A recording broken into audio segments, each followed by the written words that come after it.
Assalamualaikum warahmatullahi wabarakatuh. Selamat pagi anak-anak hebat. Siswa kelas 6 SDN Kauman 2 Kota Mojokerto. Hari ini kalian bertemu lagi dengan Bu Catur, yaitu pada pelajaran tema 2 tentang persatuan dalam perbedaan, pada subtema 1 yaitu rukun dalam perbedaan, pada pembelajaran 4. Sebelum kita mulai kegiatan pada pagi hari ini, marilah kita berdoa terlebih dahulu ya anak-anak, agar kalian diberikan kemudahan serta kelancaran dalam menuntut ilmu dan kita semua selalu dilimpahi kesehatan. Berdoa mulai. Berdoa selesai. Tujuan pembelajaran pada hari ini yang pertama yaitu setelah membaca teks tentang peristiwa penting menjelang proklamasi kemerdekaan, siswa mampu menyebutkan informasi penting. Yang kedua, setelah mengamati gambar situasi, siswa mampu menemukan contoh pelaksanaan nilai persatuan dalam kehidupan sehari-hari dengan benar. Yang ketiga, setelah memperhatikan lingkungan sekitar, siswa mampu menerapkan 3 kegiatan yang sesuai dengan nilai persatuan dan kesatuan dalam kehidupan sehari-hari dengan tepat. Anak-anak, untuk menjaga kerukunan di lingkungan tempat tinggal kita merupakan tugasnya siapa ya? Adakah dari kalian yang tahu? Iya, benar sekali. Menjaga kerukunan di lingkungan tempat tinggal kita merupakan tugas setiap warga. Berikut ini marilah kita coba baca bersama ya anak-anak sebuah teks tentang persatuan. Persatuan sangat dibutuhkan untuk mencapai tujuan. Segala perbedaan yang ada dikesampingkan untuk kepentingan bersama. Terkadang perbedaan yang dimiliki oleh suatu kelompok dapat memperkaya keputusan yang diambil. Menjelang proklamasi kemerdekaan Indonesia, terdapat beberapa peristiwa penting yang perlu kita ketahui ya anak-anak. Peristiwa penting itu diantaranya sebagai berikut. Pada tanggal 9 Agustus 1945, Insinyur Soekarno, Muhammad Hatta, dan Dr. Rajiman Widyodiningrat pergi ke Dalat, Saigon untuk bertemu dengan Marsekal Terauchi, Panglima Besar Tentara Jepang di Asia Tenggara. Panglima tersebut menyampaikan informasi kepada pemerintah Indonesia bahwa Jepang akan memberikan kemerdekaan kepada bangsa Indonesia. Saat itu, tentara Jepang sedang terdesak oleh tentara sekutu. Beberapa wilayah Jepang dijatuhi bom oleh tentara sekutu. Untuk menarik simpati rakyat Indonesia, maka Jepang memutuskan untuk menghadiahkan kemerdekaan. Pertemuan antara Panglima Jepang dan pemerintah Indonesia itu ternyata memicu pertentangan di dalam negeri. Terjadilah perbedaan pendapat antara tokoh golongan tua dan tokoh golongan muda. Golongan muda tidak ingin kemerdekaan Indonesia diatur oleh Jepang.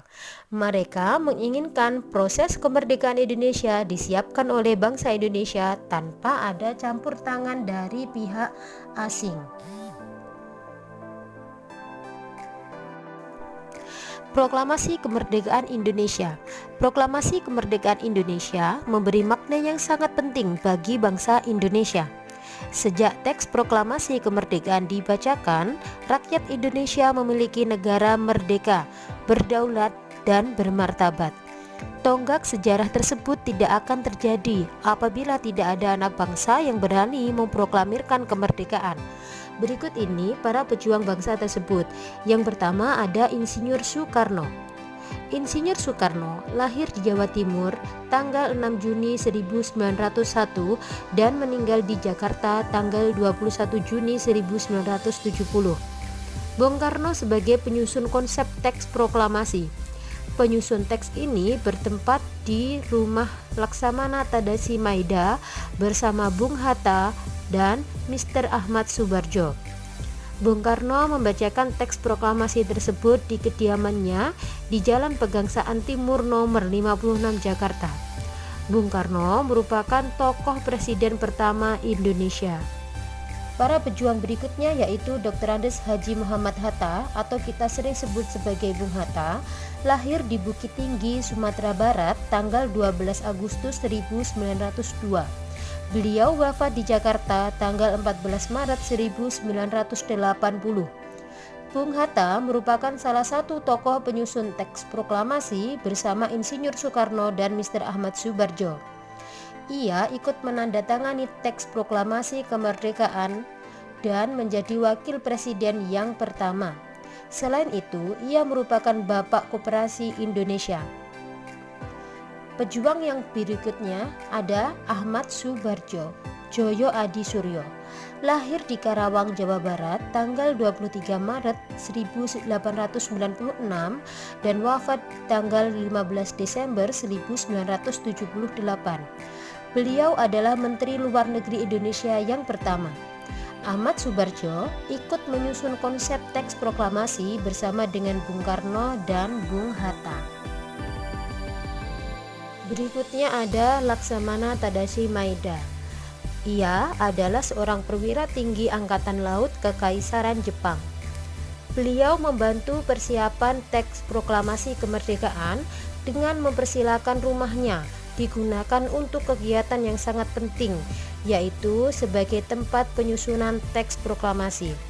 Walaupun beliau orang Jepang, namun beliau rela membantu Indonesia karena simpati terhadap rakyat Indonesia. Tokoh selanjutnya yaitu ada Sukarni. Lahir di Blitar tanggal 14 Agustus 1916 dan wafat di Jakarta tanggal 7 Mei 1971. Nama lengkapnya yaitu Sukarni Kartodiwirjo. Sukarni merupakan tokoh pemuda yang mengusulkan agar yang menandatangani teks proklamasi itu adalah Bung Karno dan Bung Hatta atas nama bangsa Indonesia. Pejuang berikutnya ada Ibu Fatmawati. Fatmawati bernama asli Fatimah, lahir di Bengkulu tahun 1923 dan wafat di Jakarta tahun 1980.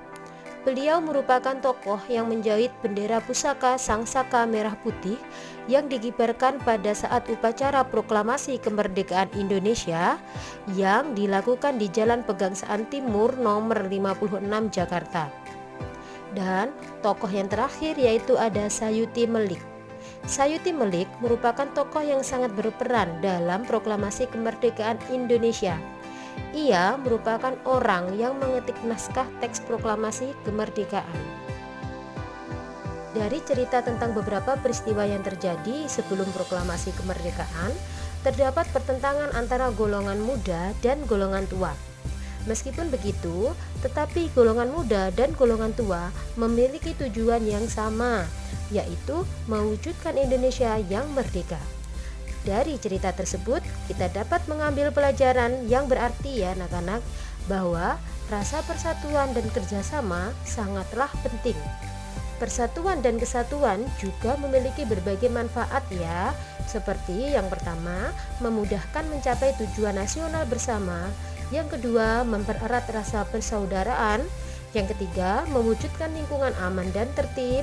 Serta yang keempat, memperkukuh pertahanan NKRI. Nah anak-anak, itulah tadi materi pelajaran kita hari ini ya. Setelah kalian memahami materi hari ini, maka sebagai bahan latihan, silahkan kalian kerjakan latihan soal di LKS tema 2 halaman 19-20 ya.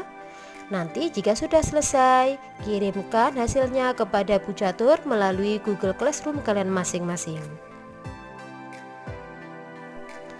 Sekian pembelajaran kita hari ini ya anak-anak.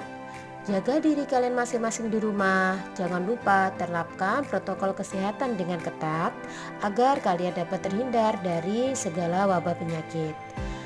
Sekian pembelajaran dari Bu Catur. Saya akhiri. Wassalamualaikum warahmatullahi wabarakatuh.